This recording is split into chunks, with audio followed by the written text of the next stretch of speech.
Hello students. Last lecture के अंदर हमने डेडलॉक प्रिवेंशन के टॉपिक को डिस्कस किया था, जिसमें हमने दो वेज पढ़े थे जिसके ज़रिए हम डेडलॉक को प्रिवेंट कर सकते हैं। उसमें से सबसे पहला था म्यूचुअल एक्सक्लूजन और नंबर 2 पे था होल्ड एंड वेट। अगर आपने अभी तक वो लेक्चर नहीं देखा तो आपको ऊपर सजेस्टेड वीडियोज़ के अंदर उस लेक्चर का लिंक नज़र आ रहा होगा, अब जाकर पहले वो लेक्चर देख सकते हैं। टोटल हमारे पास 4 वेज हैं जिसके ज़रिए हम डेडलॉक को प्रिवेंट कर सकते हैं। दो हम ऑलरेडी डिस्कस कर चुके हैं, रिमेनिंग 2 आज हम डिस्कस करेंगे। इसमें से एक है नो प्रीम्पशन और एक है circular wait. One by one करके इनको डिस्कस करते हैं। सबसे पहले बात करते हैं नो प्रीम्पशन के बारे में। इसको एक एग्जांपल से समझते हैं। Suppose a process holds a tape drive and request a line printer. Let's suppose आपके पास एक प्रोसेस P1 है और इसके पास एक रिसोर्स ऑलरेडी इसको असाइन है और वो है टेप ड्राइव। अब ये प्रोसेस P1 एक और रिसोर्स की डिमांड करता है और वो है लाइन प्रिंटर। लेकिन दूसरी तरफ जो लाइन प्रिंटर है वो किसी और प्रोसेस P2 को असाइन किया हुआ है। तो ऐसी सिचुएशन के अंदर नो प्रीम्पशन रूल के मुताबिक if the line printer is not available, अगर लाइन प्रिंटर अवेलेबल नहीं है, the tape drive is taken away, तो हम इससे ये जो टेप ड्राइव इसको साइन है ये वाली, ये भी इससे ले लेंगे। And the process is put into a state of waiting both tape drive and line printer. और P1 जो प्रोसेस है वो ऐसी सिचुएशन में आ जाएगा कि अब ये टेप ड्राइव के लिए भी वेट कर रहा होगा और लाइन प्रिंटर के लिए भी वेट कर रहा होगा। ऐसा करके हम डेडलॉक को प्रिवेंट कर सकते हैं। अब यहाँ पे क्वेश्चन ये राइज होगा कि ऐसा कैसे हो सकता है कि हमने P1 को जो ऑलरेडी रिसोर्स असाइन था वो भी हमने इसे ले लिया और लाइन प्रिंटर तो इसके पास है ही नहीं। तो इसको ज़रा समझते हैं। लेट्स सपोज ये आपके पास वही पहले वाली कंडीशन है कि P1 के पास टेप ड्राइव है और P2 के पास लाइन प्रिंटर है। अब P1 यहाँ पे रिक्वेस्ट कर रहा है कि उसको लाइन प्रिंटर चाहिए, लेकिन ये लाइन प्रिंटर इसे नहीं मिल सकता क्योंकि ये तो P2 के पास है। अब सपोज थोड़ी देर बाद P2 रिक्वेस्ट करता है कि इसको टेप ड्राइव चाहिए।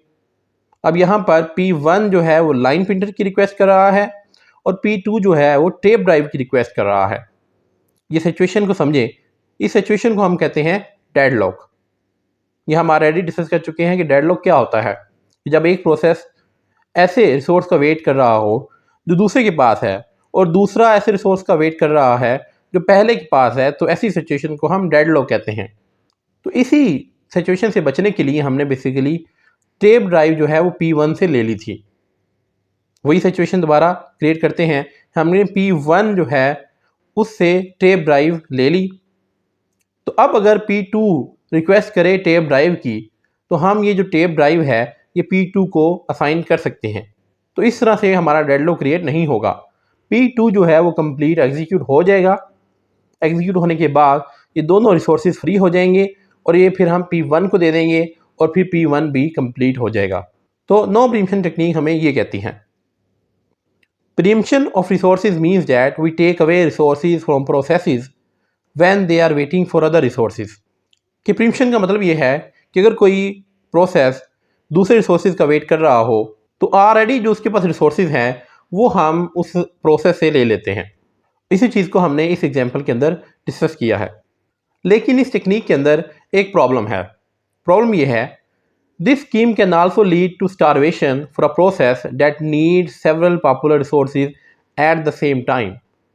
इस टेक्निक की मदद से स्टारवेशन क्रिएट हो सकती है।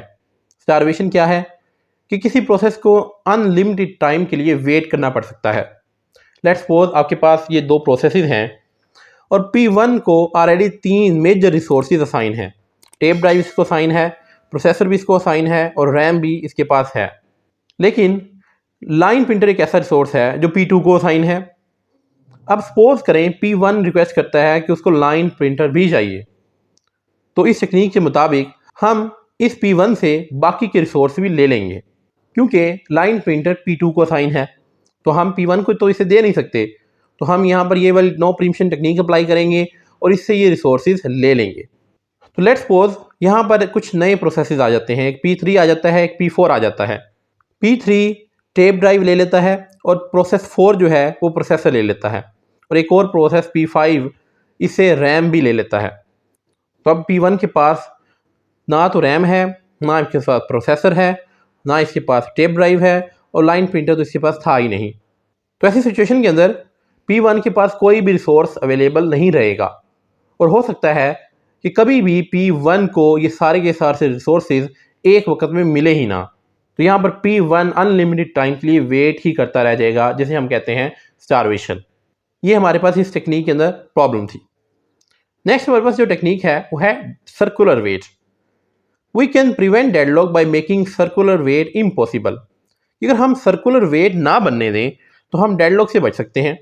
सर्कुलर वेट क्या है ये भी हम ऑलरेडी अपने प्रीवियस लेक्चर्स के अंदर डिस्कस कर चुके हैं, आप वो लेक्चर देख सकते हैं, लेकिन हम इसका क्विक ओवरव्यू यहाँ भी कर लेते हैं कि लेट्स सपोज आपके पास दो प्रोसेसेस हैं P1 और P2 और दो ही आपके पास रिसोर्सेज हैं प्रिंटर और टेप ड्राइव। लेट्स सपोज ये जो प्रिंटर है ये P1 के पास है और ये टेप ड्राइव है ये P2 के पास है। कुछ टाइम के बाद P2 रिक्वेस्ट करता है प्रिंटर की और P1 रिक्वेस्ट कर देता है टेप ड्राइव की। तो यहाँ पर अगर आप देखें तो आपके पास एक सर्कल बन रहा है, इसको आप सर्कुलर वेट कहते हैं कि एक प्रोसेस दूसरे रिसोर्स का वेट कर रहा है और दूसरा जो प्रोसेस है वो पहले रिसोर्स का वेट कर रहा है। तो अगर हम इस सर्कल को ना बनने दें तो हम डेडलॉक से बच सकते हैं। अब ऐसा हम किस तरह से कर सकते हैं? We can define an order by which processes get resources to prevent circular wait. हम एक ऑर्डर डिफाइन कर सकते हैं जिसके तहत जो रिसोर्सेज हैं वो हम प्रोसेसेस को असाइन करेंगे। ऐसा कैसे करेंगे?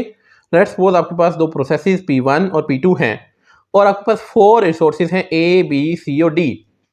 अब हम यहाँ पर इन रिसोर्सेज को बेसिकली ऑर्डर नंबर देंगे। P1 के लिए हम इसको ऑर्डर दे देते हैं कुछ इस तरह से, A1 है, B2, C3, D4 और P2 के लिए हम इसको ऑर्डर कुछ इस तरह से दे देते हैं। यहाँ पर इन ऑर्डर्स का मतलब ये है कि हम इसी तरतीब के अंदर ये जो रिसोर्सेज हैं अपने प्रोसेसेस को असाइन करेंगे। यानी कि P1 को पहला रिसोर्स जो हम असाइन करेंगे वो है A हम इसको असाइन कर देंगे और P2 को जो पहला रिसोर्स हम असाइन करेंगे वो है C हम इसको असाइन कर देंगे।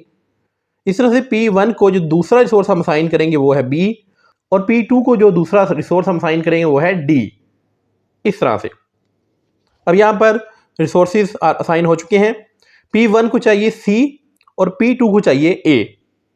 तो अगर आपको देखें सबसे पहले हमने P1 को A असाइन किया था। इसका मतलब यह है कि जब भी P1 रिसोर्सेज रिलीज करेगा सबसे पहले वो A को रिलीज करेगा और P2 सबसे पहले जो रिसोर्स रिलीज करेगा वो C को करेगा। और यहाँ पर थर्ड नंबर पे P1 को C चाहिए और P2 को A चाहिए, तो ये रिसोर्सेज हम इनको असाइन कर देंगे। इस तरह से नेक्स्ट राउंड में P1 जो रिसोर्स रिलीज करेगा वो है B और P2 जो रिसोर्स रिलीज करेगा वो है D। और लास्ट में अगर हम देखें P1 को D रिसोर्स चाहिए था फोर्थ नंबर पे और P2 को B रिसोर्स चाहिए था, तो हम ये रिसोर्सेज P1 को और P2 को असाइन इसी तरह से कर देंगे। तो यहाँ पर अगर आपको क्लियर हुआ हो कि हमने एक तरतीब के साथ P1 और P2 को रिसोर्सेज असाइन किए जिससे हमारा जो सर्कुलर वेट है वो नहीं बन सका, और जब सर्कुलर वेट नहीं बनता तो आप डेडलॉक से बच सकते हैं। तो यही हमारा पर्पस था कि हम डेडलॉक्स को प्रिवेंट करें। यहाँ पर भी हमारे पास एक प्रॉब्लम ये है, if the order of the resource is not set properly it may cause problem. कि अगर ये जो हमने ऑर्डर दिए हैं ये हम सही से ऑर्डर नंबर ना दें तो अगेन हमारे पास सर्कुलर वेट बन सकता है। तो इट इज़ वेरी इंपॉर्टेंट कि ये जो ऑर्डर नंबर है ये प्रॉपरली असाइन हो। सो आज हमने दो वे देखे जिससे हम डेडलॉक को प्रिवेंट कर सकते हैं। आई होप आपको क्लियर हो गया होगा कि डेडलॉक प्रिवेंशन किस तरह से हो सकती है। आज के लिए इतना ही, मिलते हैं नेक्स्ट लेक्चर के अंदर। Thank you very much.